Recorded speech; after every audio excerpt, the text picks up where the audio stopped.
Sultans of Swing, la creación del tema ícono de Dire Straits. En una noche lluviosa de 1977, Mark Knopfler entró en un pub casi vacío de Deptford, un rincón deteriorado del sur de Londres. No buscaba inspiración, solo quería un par de pintas y un lugar donde resguardarse del mal tiempo. En una esquina del local, un pequeño grupo de jazz Dixieland se preparaba para tocar. Eran hombres mayores, vestidos con modestia, con instrumentos que mostraban décadas de uso. Cuando Knopfler se acomodó con su bebida, comenzaron a tocar. La música no tenía nada de especial. Era lo que Knopfler descubriría más tarde como una bandita de Dixieland muy promedio. Entre los pocos clientes del pub, quizás 3 o 4 en total, nadie prestaba atención. Un par de jóvenes con pantalones anchos y zapatos de plataforma jugaban al billar sin mostrar el menor interés por la trompeta y la batería que llenaban el espacio. Al menos Knopfler apreciaba que alguien se esforzaba. Les pidió temas como Creole Love Call y Muskrat Rumble, clásicos del jazz que la mayoría de los parroquianos no habría reconocido. Los músicos parecieron realmente sorprendidos de que alguien conociera las canciones que estaban interpretando. Durante 2 horas tocaron con toda el alma para un público indiferente. Dieron todo a pesar de las mesas vacías, de la falta de atención, de lo ingrato del momento. Y entonces, al terminar el set, el líder de la banda avanzó para hacer un anuncio que Knopfler recordaría como tibiamente entusiasta. Buenas noches y gracias. Somos los sultanes del ritmo. Sultans of Swing. El nombre flotó en el aire como una broma absurda. Aquellos músicos envejecidos en un local decadente y frente a casi nadie se llamaban a sí mismos sultanes. El contraste entre el nombre pomposo y la triste realidad del lugar le pareció a Knopfler tan gracioso como conmovedor. No se podía ser menos un sultán que en aquella banda, en aquella noche, en aquel pub. Y aún así, habían tocado con dedicación, por puro amor a la música. Knopfler salió de allí con la semilla de una idea. Volvió al piso municipal de Deptford, que compartía con su hermano menor David y con el bajista John Isley. Acababan de formar un nuevo grupo y vivían con casi nada, con dificultades incluso para pagar el gas. No se llamaban Dire Straits por casualidad. Esa noche, inspirado por lo que había visto, Knopfler empezó a escribir. Sacó su guitarra National Steel y comenzó a componer una canción sobre aquellos músicos. Sobre Harry, que tenía un trabajo diurno, pero que aún así acudía a tocar. Sobre Guitar George, que conocía todos los acordes, pero se mantenía estrictamente en la rítmica. Sobre el público indiferente con sus zapatos de plataforma, que no prestaba atención a ninguna banda con trompetista porque aquello no era lo que llamaban rock and roll. John Isley recordó años después.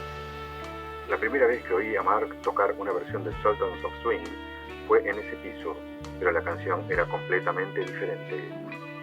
Hasta el propio Knopfler pensaba que le faltaba chispa. La letra capturaba la escena de aquella noche lluviosa, pero algo no terminaba de encajar.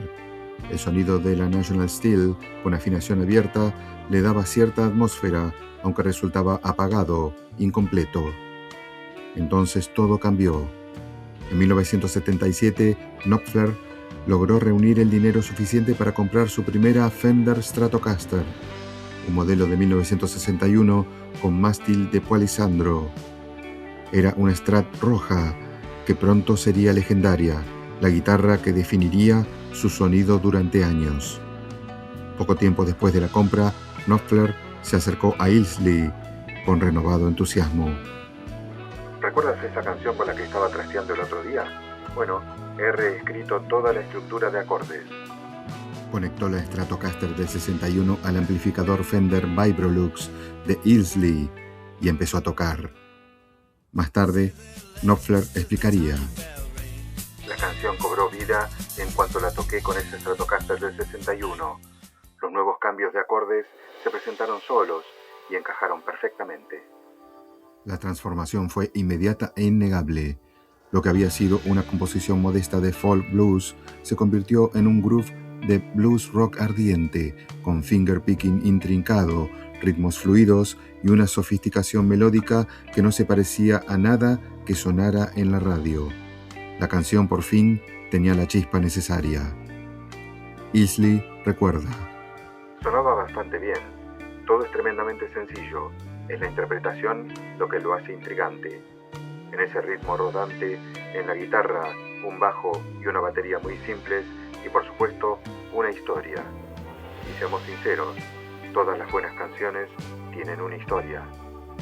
Para julio de 1977, Dire Straits habían pulido la canción tras meses de conciertos en locales pequeños, de Deptford a Covent Garden. Reservaron tiempo en Pathway Studios, un diminuto estudio de 8 pistas, y grabaron una maqueta de 5 canciones. Sultans of Swing estaba incluida. Llevaron la demo a Charlie Gillett, presentador del programa Honky Tonk en BBC Radio London. Gillett escuchó algo especial y puso Sultans of Swing en su rotación de inmediato. La respuesta del público fue abrumadora. 2 meses después, varias discográficas competían por fichar a Dire Straits. Eligieron Phonogram Records, que los envió a regrabar la canción con el productor Muff Winwood en Basin Street Studios en febrero de 1978. Sultans of Swing se publicó como sencillo el 19 de mayo de 1978. En el Reino Unido pasó casi desapercibida. Radio One la consideró demasiado verborreica y no la incluyó en su lista de reproducción. Un golpe devastador en una época en que la radio determinaba el destino de un sencillo. El álbum debut de Dire Straits salió en octubre de 1978. Las ventas avanzaban con lentitud. Parecía que el grupo estaba destinado a seguir siendo una curiosidad del underground. Entonces ocurrió algo inesperado. La canción viajó. Primero prendió en los Países Bajos, donde el álbum se convirtió rápidamente en disco de oro. Recibí una llamada de la discográfica diciendo que habíamos vendido 25.000 copias. Recordó Isley. El éxito se extendió por Europa, Alemania, Bélgica, Nueva Zelanda. Y de forma aún más improbable, las emisoras estadounidenses empezaron a poner Sultans of Swing de forma obsesiva. Warner consiguió un acuerdo para el mercado estadounidense y a comienzos de 1979 el sencillo alcanzó el número 4 en el Billboard Hot 100. En un giro delicioso, Paul Gambaccini de BBC Radio One terminó poniéndolo en su programa semanal de éxitos estadounidenses. El mismo sencillo, demasiado verborreico para Radio One, llegó a la mayor emisora del Reino Unido gracias al éxito americano. Reeditada en el Reino Unido, Sultans of Swing subió al número 8 del UK Singles Chart. El álbum pasó a ser el debut británico más vendido desde Led Zeppelin, con más de 7 millones de copias en el mundo. La canción era irresistible. En una época dominada por el brillo sintético de la música disco y el nihilismo agresivo del punk, Sultans of Swing ofrecía algo distinto. Una mezcla de rock, blues y jazz con letras literarias y la extraordinaria técnica de fingerpicking de Knopfler. Su solo de guitarra, improvisado y fluido, se volvió inmediatamente reconocible. Guitar World lo situaría más tarde como el 7º mejor solo de la historia. Rolling Stone en el puesto 32. Pero más allá de la pericia técnica, la canción tenía corazón.